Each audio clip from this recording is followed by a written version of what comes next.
kaseera akakanayo cyane kaseera ka Kalulu abavuuka mbalabula mbadde nkomawo ebimotoka bya tear gas mbirabye wali ebwayise nga byeteekateeka webiri era ngambye nti kano kajja kuba kakukaaba tear gas ngera bulijjo bwe kabeera kayinza n'okusingawo ku ka bulijjo wakati balabika beetegese sikiwa nti waliwo agenda okutololetinga nonsense bogwe bayita nonsense bagamba nti mu kiraalo mulimu ente ensajja egi temuteekwa kubeeramu mmeka 2 nolwekyo omuntu waagamba nti mu kiraalo mulimu ente ensajja emu kitegeeza nti abalowooza nti mulimu 2 oba 3 oba abaagala bajjemu gye balowooza nti nnafu bateekemu ey'amaanyi bateekwa okwesiba ezi baba bakikola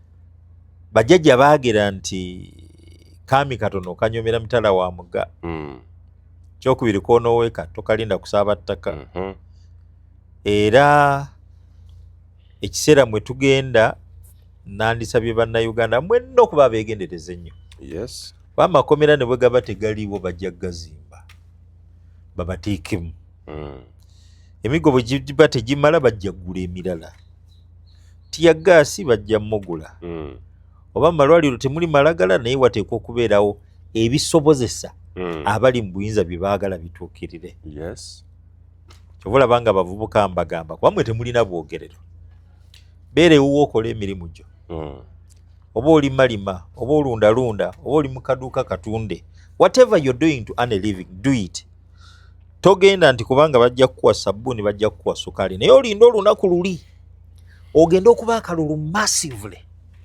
okakubisa omutima gumu bw'omala okukakuba then tulinde essaawa ey'okubala obeerewo kubanga waliwo oluusi pressure ngenda ne bagaa bulijjo nti Ferdinand Marcos yeesimbangawo nga bba akalulu naye nga tewali amufaako naye ku luno ogwasembayo yasalawo akabbe nga kora zino Aquino akawangudde bawa Aquino bamutira ku airport nga yakadde Manila yeesimbewo ab'ekibiina kye ne bagana nedda katumusimbewo namwandu era ne bamusimbawo Ferdinand Marcos n'akola buli kakodi konna okubba akalulu era ku endi baalangirira ng'ekyamazima kora zino Aquino akawangudde ne Ferdinand Marcos alagira akakiiko k'okulonda kalangirire ye ne wano omulundi guno ogulabira ddala nga Yoweri Kaguta Museveni akalulu atumala byambulago of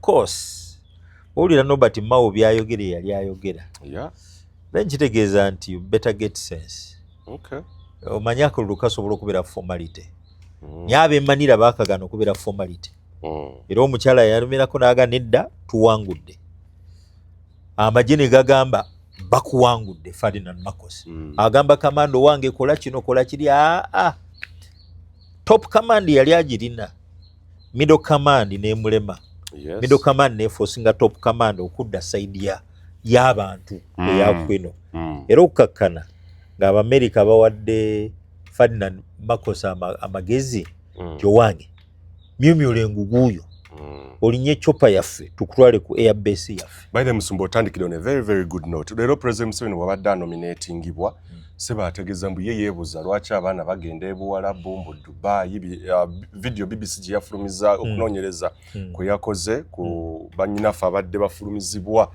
nga bagenda okwetunda okola obwamalaaya President mbu ye yeewunya emirimu egiri wano gifatulo ye yeewunya n'abantu abagenda eyo President ndoza ajja kwewuunya oba n'abaavu mwe bali mu Uganda kubanga baba yeewuunya lwaki abantu bagenda ebweru then kitegeeza amanyi nti bannayuganda bonna bagagga nnyo era n'abaavu temuli obwavu naye ate seewuunya bw'ayogera kuba yagamba nti Uganda yatuuka dda ku take off ne Matiya Kasaija agirana tubuuse tuti kwegamba sometimes mulimu ebintu byayogera noga naye ndowooza eyo yendaba ye omanyi bo baazimba obwakabaka bwabwe nze bwempita utopia they don't live on earth President waffe Museveni talivinga mu Uganda No, he lives in utopia. Singa badde abeera mu Uganda singa akimanyi nti eriyo ghetto tebalina mirimu, ghetto basiiba mu njaga, ghetto basiiba mu walagi, ghetto basiiba mu matatu, ghetto balya miiru emu mu nnaku 2 oluusi 3. Ghetto asula wano aba alya nga wali agenda mu toilet agendamu amuwunyiriza naye talina kyakola. Ghetto abaana tebalina na ssente za kusoma. Ne bw'oboze kuno ku Kawempe era ojja kulaba abaana batasoma bangi. Nendoza president yeewuunya lwaki abaana tebasoma, kubanga babasaba ne ssente eza bonna basome, ne babasaba emitwalo 2 nga tebazirina, then n'abaga ate temuzisasula. Nagendako wano ku Mbogo primary. Headmaster n'andaga engeri gy'afunamu ssente. Omuzadde n'aweereza 50,000. 50,000 bonna basome, 10,000 zaafunyeeyo n'aweereza omutwala, aweereza ekinene 2. People pay in piecemeal. Yet liri wano Kawempe wa Mbogo. Ndimanyi bulungi. And n'amasomero amalala bwe gatyo.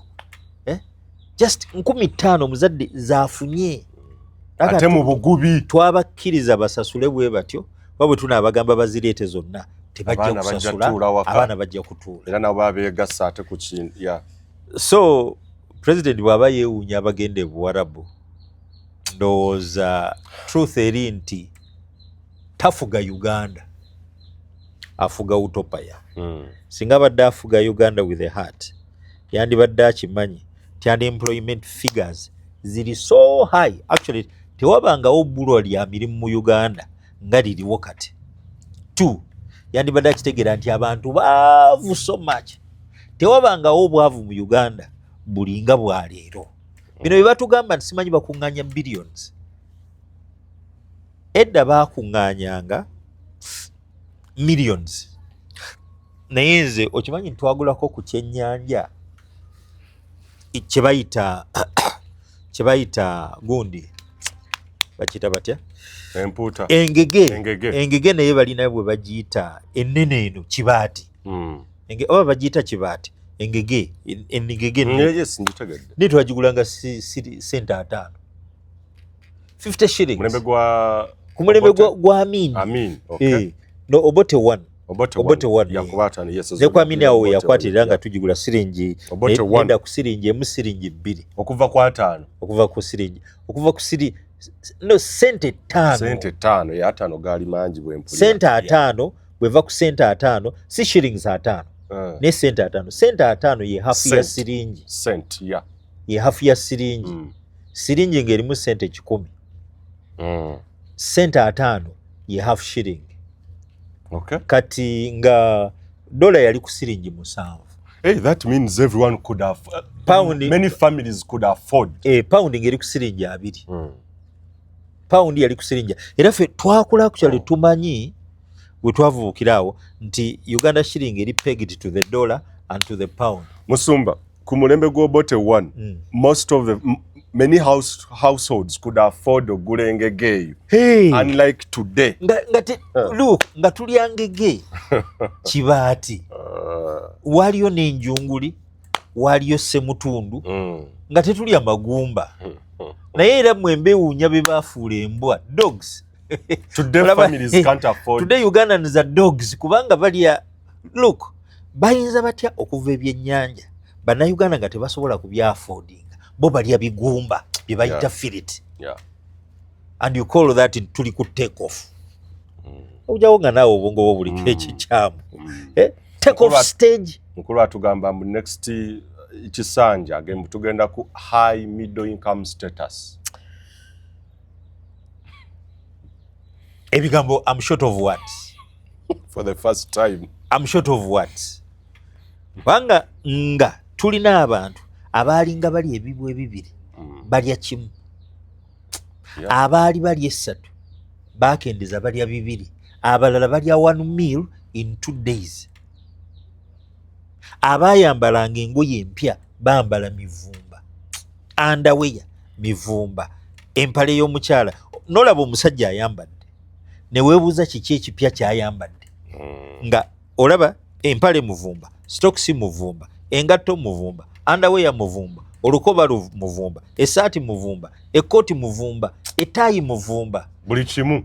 N'olaba omukyala bamaama abasajja banno kale baba bandyambadde emivumba naye n'olaba omukyala ng'ayambadde n'ayambala engatto muvumba, nika muvumba, peti muvumba, skaati muvumba, kiteeteeyi muvumba, blouse muvumba, n'akaleega muvumba.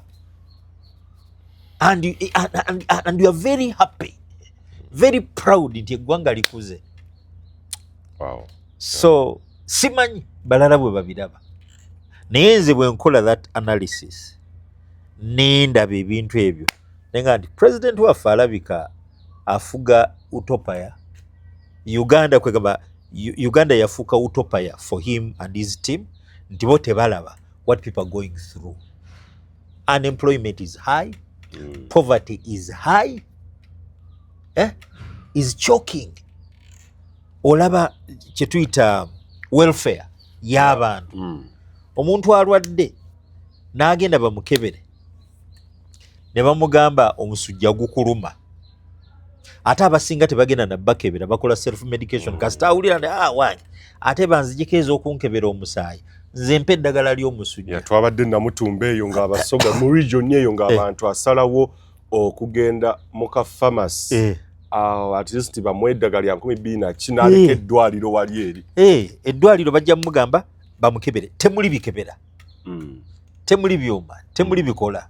Kati ate bw'agenda omukebera ate asasula essente, amala okusasula ez'omukebera ate agula eddagala, agenda lumu nti mpulira omusujja gunnuma mpaayo eddagala.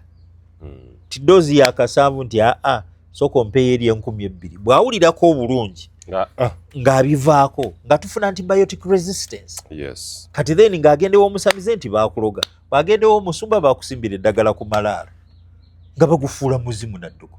Abantu kyovalaba abantu bafa.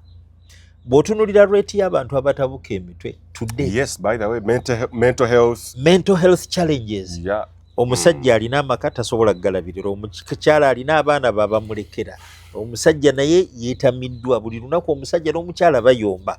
Omusajja agamba tukekkereze, omukyala agamba ez'enviri teziriiwo. Kati tukole tutya? Abantu tebakyasobola kwezimba kubanga poverty is biting.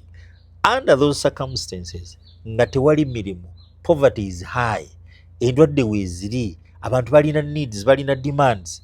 Lwaki omuntu talekaawo maka genda bweru? Era weewuunya ki nti yeewuunya abantu abagenda ebweru? Ekitegeeza information gyafuna mu ghetto eri distorted. Singa abadde ne first hand information ekwata ku bantu be, yandibadde atuula butuuze naga nti minisita wa finance jangu, minisita wa planning jangu, naawe poliisi akwata ababbi, naawe buli mubbi yenna yenna abbye ssente z'omusolo bamukwate. Ekyo kimu. Ekyokubiri, njagala kati buli kifo kyonna kyonna mutuukemu amazzi. Ekyokusatu, njagala amasannyalaze gabeere at the minimal rate. Yes. Buli muntu asobole okuba nti alimye, asobole oku addinga value ng'akozesa amasannyalaze ku kyalimye. Abaagala amazzi bagabawe. But you give all of those privileges to foreigners.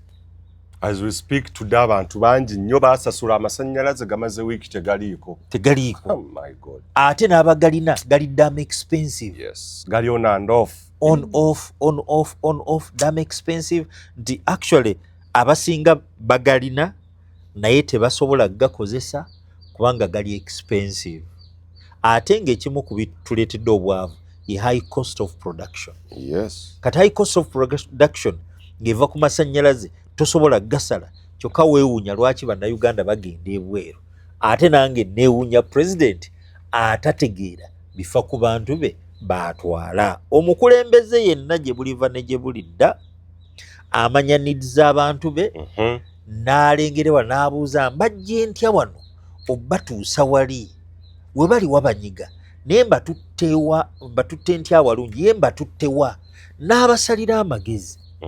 Yensonga lwaki twandibadde ne National Planning Authority. Kuba Planning Authority omulimu gwayo kulaba need challenges zaffe. Yes. Establishing needs. Batukubira ekifaananyi nti wano we tuli tusobola okugenda wali, then bagambe president wayi wano abantu we bali ne basobola okutuuka wali, naye tubatuusaayo bwe tuti tebempenda. But if these are just prestigious jobs, then nga Moses Solomon Male, I'll always be shocked, I'll always be surprised. Yakivola oluusi bwe ngamba nti Uganda terina government ate naddala omulimi n'omulunzi tetulina government kuba government etetufaako. Uganda would be the bread basket for Africa, bagiyitanga pearl of Africa. Yes. Naye bw'olabanga n'ennyaanya ziva Kenya, butungulu buva Kenya, n'olaba ebintu bye twandikoze n'obiva bweru. Bano abakola nti simanyi soda, abakola beverages tebakozesa fruits zaffe wano, baleeta chemicals. Kyokka nga ate ne chemicals oba baflashinga ebyuma byabwe bakozesa acids oziflashinga. Ekitegeeza abantu simanyi bye balya, simanyi bye banywa mu zino. Kyokka nga tulina emiyembe, ne tubeera n'obutunda, ne tubeera n'ennaanansi n'ebivundira mu butale, kyokka tulina gavumenti. Omukulu agamba nti protecting the gains, emiramwa gibadde mingi, securing your future. Eyo yagisecuringa dda. Gibadde bingi nnyo. Ekuba kati ye jjajja. Could there be any gains Musumba Zola from 1986 up to today? Zezeetago protecting, omukulu zagazagano protecting ebiriwo ebyo. What has it defined? Nti bino byatuukibwako, bino byebiga. Bw'ogenda kuba bulijjo ayimba security. Yes. Naye singa otunuulira abantu bwe basula ku bunkenke, you'd be shocked. Nabadde ndaba review ya NTV. Ng'embooka enyooka, kidnaps ziringa kidnaps, abductions ziringa abductions, murders ziringa murders. Ng'olaba abantu tebalina bwogerero, impunity, criminality. Nabadde ndaba akakiiko ka Wangadya nga Uganda Human Rights Commission nga ba interview ng'omusajja gwe bakuba emiggo gwe bakwatira wali nga ku Christ the King, ne bamuyingiza emmotoka bamubye emiggo, bamugamba simanyi atereeta evidence, ate video evidence weri n'omusajja omulaba yalemala takyaso. Sometimes I don't know, singa nalina amaanyi nga Katonda, obuyinza nga Katonda, abamu nandibase bakyatunula. Tosobola kutokyalinga muntu bwati already akulaze n'amawulire wagalaba neggulira alireesi bannamawulire okujjako nga nabo baali basiru. Munnamawulire n'awandiika student this is it.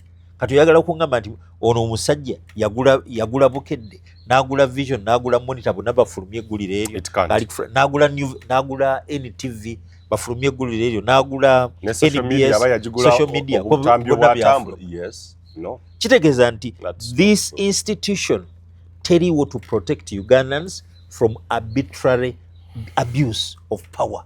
Naye eriwo just nga kifaananyi kulaga nti eddembe ly'obuntu weeriri, bafuna bufunyi misaala, kubanga oyo omusajja bandibadde tebamuzaana mu ebyo, bandibadde bamuawadingirawo costs, aye ne balagira gavumenti, we want that money paid today. Bwemba temuzituwa ffe tugenda kukwata ku bajeti yaffe tumuwe. Sajja takyasobola nakusiba nkizi bagikutula ng'ogamba nti ddembe ly'abuntu. So kati omuntu yenna bw'aba tabirawo, so what gains are we talking about? If it is democracy, nze nga malesera ba democracy alimu amasasi abeera democracy, namulaba mu kinaana. Democracy wa 1980 yali wa masasi, twamalira mu masasi, emirambo ne gigwa. 5 years of brutal war in Luwero. Era kyovola bo babadde badongwa simanyi ate BobiWine tebanamwandi simenyi mikono tegiwera. Navuddeyo ne nga nedda.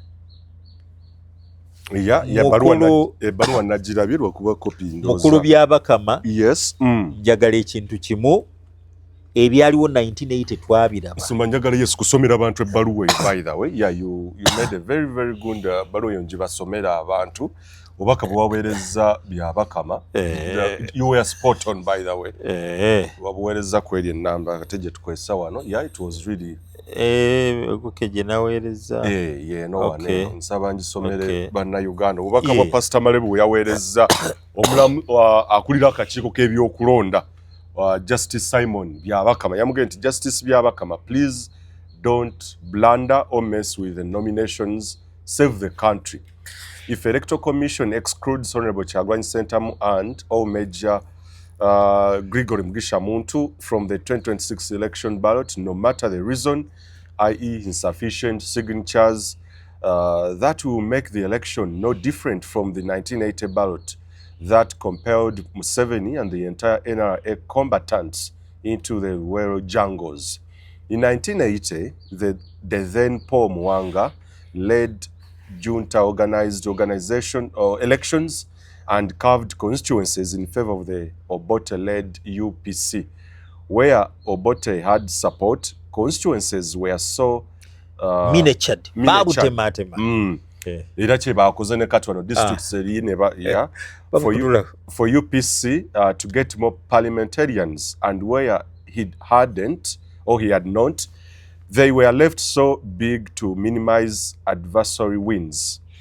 On nomination days, the military, police or security agencies would hold unwanted, especially DP candidates on mounted roadblocks till past nomination time to enable UPC attain unopposed candidates. DP campaign rallies were made by the military to appear terrorist theaters that, as a DP youth winger then, I don't remember a Dr. Semogerere rally which successfully ended and was never dispersed by state bullets and arbitrary arrests. And during the polling days, 10th and 11th December 1980, state guns were on standby to intimidate DP voters. In fact, all those acts enabled Obote-led UPC to win, in quotes, the elections before the polling dates. The polling proved just a formality, for after all, each party had own ballot boxes that wherever they wanted, state-controlled polling officers would just swap DP's fully staffed ballot boxes with empty UPCs and relabel them accordingly, all under tight security. Election results in Kampala took longer to be declared because they wanted to ensure that upcountry was done. Paul Muwanga usurped the powers of the Electoral Commission then to determine who was announced winner. And to prevent protests and riots by cheated DP members, heavy gunfire rocked especially Kampala metropolitan skies to intimidate them. Iked by such election frauds, Museveni and his colleagues found justification to launch the 6th of February 1981 protracted war, which ravaged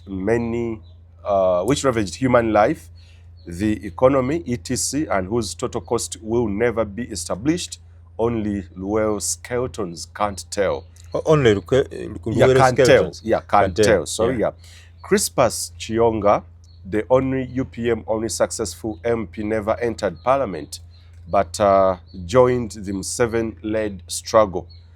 For the first time after independence, many Ugandans who never wanted war joined the struggle that led to the entire ouster of the Obote UNLA Tanzania-backed tyranny. Yes, today many elderly Ugandans have war fatigue and may not venture out the way Museveni and his colleagues did, but the many desperate youth craving for a meaningful future may not chicken out. Many of the Rwandese refugees who joined NRA ranks never did out of want, but out of compulsion because as Obote ordered them repatriated, Kigali blocked their re-entry into Rwanda, and their only alternative was to sneak into the rural jungles, join Museveni to fight for their survival. Obote's more numerous and powerful guns couldn't deter them.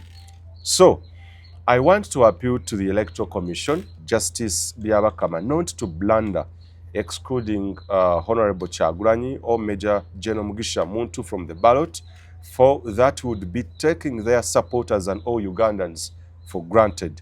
We need peaceful transition, which can only be guaranteed by free and fair elections. Making elections a useless formality leaves those craving for change with one option: force, no matter how and what. Force shouldn't be an option. We need peace. And if Museveni still wants to hang on to power and elections must lead to denying us the craved for peace, then we discard them so that human life can be preserved. And to those who think that what Museveni and NRA did, none else can do, that is daydreaming. Understand the adage, still waters run deep. Understand the adage. Yes. Still waters run Still deep. waters run deep. Yes. Never underestimate what one can do. Biblically, the entire Israel army had failed to take on the Goliath-led Philistine. Yes, Philistine. From top generals to lowest cadre, all greatly feared for 40 days and nights. When Shepherd David did, he never used conventional weapons, but his sling and rough stones, and one stone at Goliath's face delivered the greatly craved for victory. Remember, January 26, 2016 or 2026 will mark 40 years of Museveni reign, and we see a nation gripped by fear, thinking the big brother is watching and there is no way out. I know where there appears to be no way, God can make a way. For God and my country, Pastor Moses Solomon Male. Yebbaluwa gye yawandiikidde omulamuzi Simon Byabakama yakulira akakiiko k'ebyokulonda. Ebbaluwa eno musumba wabadde omukulu omulabula yeegendereze before okuvaayo okugaa nti Kyagulanyi yes, nagiwandika ndozo oba yali Friday. Yes, amaze okufuna message nti Gregory bagamba emikono tewali ne BobiWine emikono tewali. Yes. Naye nga BobiWine tasobola kuba nti abulwa emikono nga yafuna obululu buli mu 2020 miliyoni 3 n'omusobyo. Even then tasobola kubulwa mikono 10 mu buli district nga mu buli constituency simanyi 98 nga n'abataliimu basobola ogifuna. Then nobody is can ate BobiWine. Ekyo nze ndaba nti kubadde kutekinga Ugandans for granted. Yes. Those oba badde batiisatiisa mbalabe nti people will check out. Naye nze ngamba nti eyo eyinza okuba entandikwa y'okukangakangamu. Naye ate saagala kanga olw'ensonga nze ngaalabye gye tuvudde ng'eggwanga, saagala musaayi, saagala kutta bantu, ate saagala baana kubasibira bwereere. Ne be baasiba mu 2 tebabatanga. Kati ate twongereko ki abalala. Naye ng'ate obuyinza bwonna kati buli mu Byabakama. Bw'aba tabisobola ate alekulire akole nga ab'e Kenya bwe baakola. Kwa kati twetaaga omuntu ali brave enough. Yes, Maraga yakola. Otherwise bwe batabeere brave enough, kana Kalulu sike ka bulijjo. Okay, akalu kano kategeeza ki musumba? Emyaka nange omuntu buli 40 years bagamba ye generation. Yeah, true. 40 years ye generation. So kati 40 years kitegeeza waliwo generation erina okuvaawo. Ne generation eyo egaaniddewo. Kati waliwo generation ewezezza 40. Generation egamba naffe tukuze. Yes. Kati that 40 generation abalabika tebalina mirimu. Abalabika tebalina future. Abalabika tebasobola na kuzaala kuba tebasobola kubalabirira. Abalabika tebalina kebeezimye na butono bwe balina babubatutteko. Yes. Kati abantu abo balina bitterness. Abantu abo vakubye okugamba nti bakoowu naye balina muli obukaawu ogamba naye singa opportunity kati abantu abo tosobola batekinga for granted. Yes. Omuntu nga ali desperate bw'afiirwa obulamu bwe talaba kyafiirwa. Omuntu atalina kyafiirwa aba wa mutawaana. Yes. Kubanga be bakola suicidal decisions. Omusajja nga alina omukyala alina abaana alinawo ke yeekoledde kimukaluubiriza okugamba nti aweeyo obulamu bwe bugende. Kwagala naye abaana bayengenda balekawa emaali yange n'ebirala. Naye omuntu nga talina kaalina, what do I have? Tisirina. Nfiirwa ki bwe nfa? Titewali. Ani gwe naaleka ng'alumwa? Titewali. Let me go, if I die, I die. Bwe ndiba sifudde ne tuwamba litandika obulamu. So that under 40, that 40 tugenda mu 40 tugenda kuba kalulu ka 40 years of NRM reign, Museveni reign, toka taking for granted. Toka taking for granted. Nga waliwo aba bleeding, waliwo abalaba nti emyaka ana gibadde wasted, basigazaayo abiri egiri energetic, n'egiri energetic tebalaba wakuyita. So kyovolabanga it's a warning, and eri buli agenda okukola mu kalulu kano nandibasabye buli omu abeere fair. Ate ne bannaddiini muveeyo numwa nnyo. Silence yaabwe esusse. Recently babadde mu abalamuzi babadde bakuza Ben Kiwanuka, Benedicto Kiwanuka, that memorial lecture. Nawuliriza Jeno Kahindo tafiire. Naga nti twalwana naye abaana bano banyigirizibwa, batulugunyizibwa, emmundu zibakwata, bakola ki? Naye ffe tetukyasobola bajja tuwamba. Basobola otukuba. Ye ng'agamba nti no matter balinawo experience naye ate balinawo fatigue. Kahinda tekyasobola kudduka ng'ate alabula munne. Bane mbalabula tukola ffene naye mbalabula. Tuleme ku taking things for granted. Ne byayogereddwa wano ku Uganda Law Society ng'agamba abaana mukwata baaki, ng'agamba Attorney General Kiwanuka mugamba abaana ebintu bino amazima Kiriwo Kiwanuka tamanyi nti ebintu bikyuka. Kiriwo Kiwanuka tamanyi nti ebintu bikola ki? Yawolereza buli kakica yenna tamanyi nti ebintu bikyuka. Otafiira azuukuse kati kuba abadde mu internal affairs, abadde mu ministry positions mpitirivu nnyo. Eddoboozi lye litegeeza ki at this point? Naye alina byazaayogera. Alina byazaayogera. Kahindo tafiire.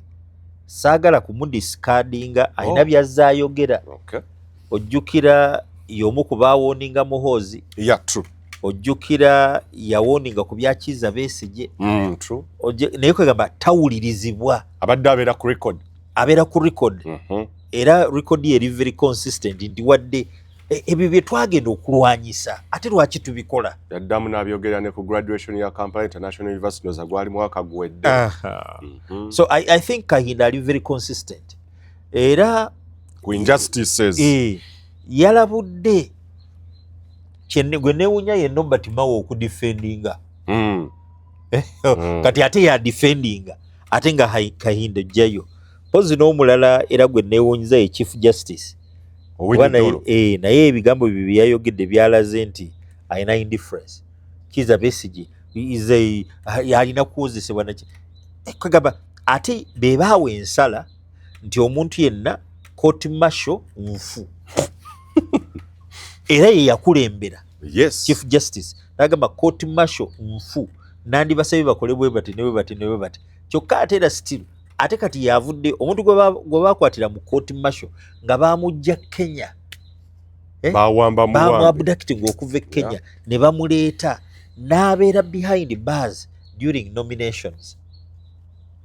Chief Justice ye ekyamazima kiri nti namwewunyiza. Kuba yali so clear on record ku court martial. Aga court martial emenya mateeka. Actually ate ye yannyonnyola bulungi nnyo n'alambulula nawe ne what should be done. Kati bw'abanga statements ze kitegeeza nti Uganda oba ali intimidated, simanyi oba ddala judiciary eri free. Naye tuyinza okuba nga tuli awo naye nga judiciary mpambe. Ekisembeyo nga tetulagenda ku mulamwa guli mutabani we Kyagulanyi nomination ye etegeeza ki bangi abamulinamu essuubi, bangi abalaba nti ye a new face for hope eri Uganda Eyenkya ne abavubuka bano the Gen Z. Nomination yo mulundi ogwokubiri okuvayinga for the top seat etegeeza kya midist awali okutulugunyizibwa okuwambibwa kw'abawagizi be n'abafutu soja be. His nomination this second time ne race ye okubeera mu race, what does it mean Musumba? It may mean much and may not mean much. Olw'ensonga for me Museveni ali determined okusigaza obukulembeze. Era akalulu tugendamu just as a formality. Era ndowooza omuntu ali right thinking as a Ugandan yandibadde asaba Saala Mukama akole kye yakola Abacha tusobole okulaba enkyukakyuka. Naye bw'otunulira abakulembeze ba Afrika kati wano ewaffe abaagala okuva ku bukulembeze oyinza obutabalabawo. Ate amawanga nga Sudan gatukoze bubi. Everywhere waliyo ntalo. Ne bana bavuddeko bonna challenges basisinkanye. So kati bwe ndaba Museveni ng'atunulira ekifaananyi ekyo, emyaka gye gisigadde abeere plugged into what Omar Bashir is in oba abalala agane dda nina kubeerako wakiri nfiireko. Tumi ekyo kyendabanga ekiriwo. N'olwekyo, well, Kyagulanyi okwesimbayo, it's an act of courage, and I encourage probably n'okuyamba okulaga nti buli kiseera mulina bye mugenda muyiga. Omanyi bujja okoma okubeera mu kintu n'okuyiga. Kubanga n'ab'e Philippines baamala kubeera mu kintu ne balaba nti tekirina makulu. Beekyawa lumu. Ne bagamba no, enough is enough. Naye ate wano abamu bakyalowooza nti akalulu kakyayinza okukyusa ebintu. Abalala bagamba, abalala bawanika. Abalowooza nti kakyasobola okukyusa ebintu baga kabeesimbewo. Abalowooza nti tekasobola kukyusa ne baga tubitadde, tetujja kugenda mu nsiko naye ate tetujja kubibeeramu. Kati bwe tuba nga tuli awo nejjukira eri abagamba nti naye mpulidde kamenya, if anything should happen teeka okuba part of it. Kati abo bebeera liikiriza. Akalulu ajja kagendamu mbagamba abantu mukakube massively. Bw'oba oyagala enkyukakyuka kakube massively. Tomanya kayinza okukubibwa ne kazuukusa. Abazuukuka oyinza okwewuunya gye bava. Kuba ne Makosi teyamanya gye baava. Yali amanyi nti buli kimu akikonsolidatinze kirimu bantu be. Yalabirawo ng'abantu be bamugamba nti tetujja kulwanira. So zisuubira nti bw'aba Kyagulanyi akeesimbyewo, Gregory Mugisha kasubire naye anaayitamu yeesimbyewo, vote massively. Oluusi bayinza okugattagana ne bagamba nti Museveni afunye 40%. Okay, Bobi naye afunye 40 oba 35. Mugisha n'afuna 25. 25 ogatta ku 35 zibeera meka nti zibeera 60. Zibeera 60 nti ate ono yafunye meka nti 40. Kitegeeza yafunye butono. Lwakuba tulina wali nti tetukozesa simple majority. Tukozesa 50 point. 50 plus 1%. 50 plus 1. So si just simple majority. So naye nga akalulu bwe tuba tukagenzeemu tukakube, singa kabadde free and fair, kadelivaringe kye twetaaga, ate byabakama abeere transparent enough. Kubanga omuntu w'omuwangula kyabugazi, singa Kyagulanyi bamuwangula ekyobugazi nga temulimu buno obugozi lindi obwo, ajja kukkiriza. Naffe tujja kukkiriza. Abantu bajja kukkiriza. Naye challenge kwe kuba nti campaign zigenda kukolebwa, president yakubeerwa aleye, Kyagulanyi bemu amasasi. President akole yiye atambuze convoy ye, Kyagulanyi bamugambe nti anti convoy totambula nayo. Ebyo tuze tulaba.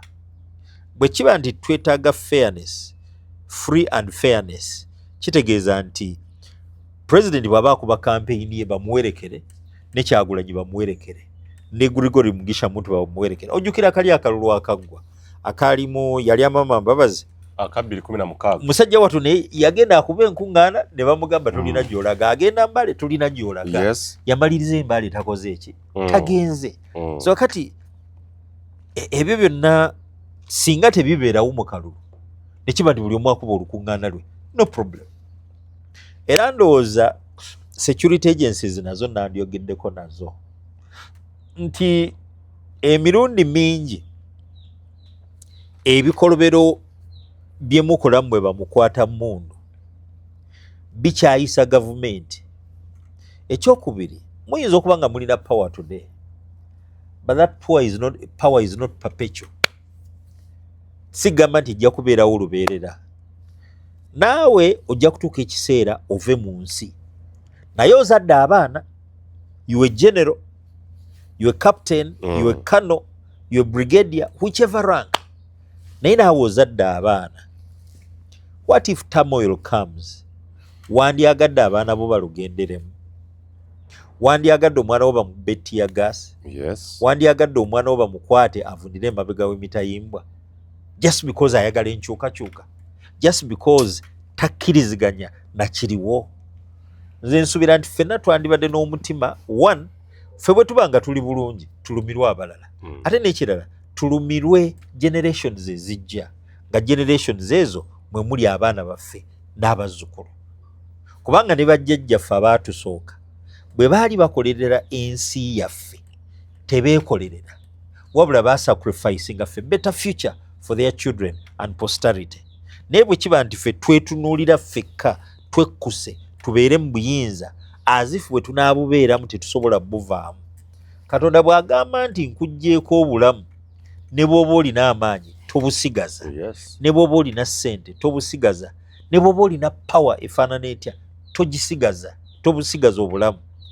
Naye ate jjukira nti ojja kuvaawo nga tosobola kulwanirira baana bo, oveewo tosobola kulwanirira bazzukulu bo.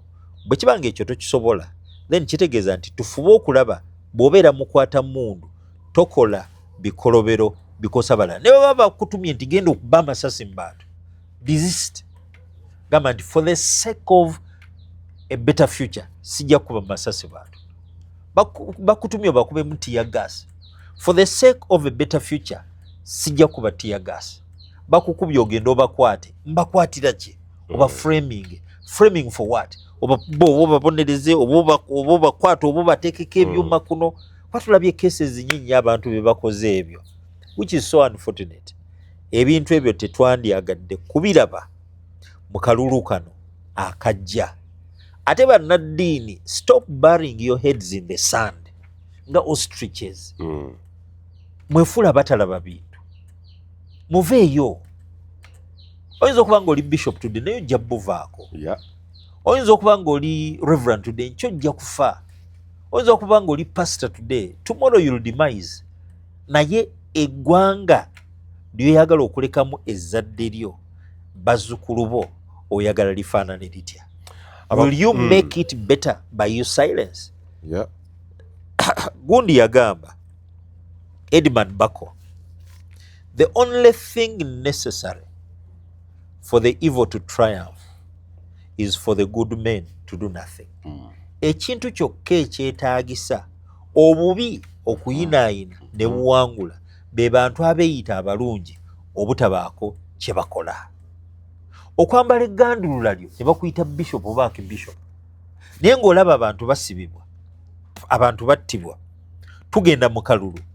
Kati ate mutugambe mutaddewo debate, simanyi oba banaagiteekawo ku luno. There are rumors that ziyinza okubeerawo nabyempulira mu nkuubo. Kwega babawe ssente mutegeke debate, naye nga nammwe mukimanyi temusobola kugamba ku muntu nti owe tebakuba bantu mbooko, tebakwatira bantu mbooko. Tear gas munaamuziiza, bwe muba munaaziijiziza muteekewo debate. Abantu munaabaziiza obbakwata n'obbakuba n'obbaggalira. Luli mwateekawo debate. When was that? 2011. 2016 baateekawo debate. 2011 baateekawo debate. Shaka Sali yajja ddi? Shaka Sali yajja 2016. Mu debate ey'okubiri. Bajjukira zaali bbiri. Eyasooka Yoweri Kaguta Museveni teyajja. Kati ey'okubiri yaliko Shaka Sali ne bamukugira okubuuza. N'afa nga ali very, very humiliated. Era yaŋŋamba kye kintu ekyamugira nga kariya ye actually okuva ku olwo kariya ye yakka. Tosobola na kubuuza president w'obibuuzo. Kyokka osobola obibuuza abalala. Abibuuza ow'e Sudan, n'abibuuza ebintu naye yajja wano n'abanga atabangako munnamawulire of international caliber. Endala ndoze eyaliko ono owa BBC. Nancy Kachungira. Akate, I think, let us be honest. Tewali mu nsi kikyamu nga kwerimba. Kwa buli lw'olimba oba weerimba. Bannaddiini mwerimbye nnyo. When you say peace, tusabira mirembe. Mugisabira wa? Yaliko Alan Kasujja. Alan Kasujja. Mugisabira wa emirembe? Emirembe gye musabidde gifaanana giti?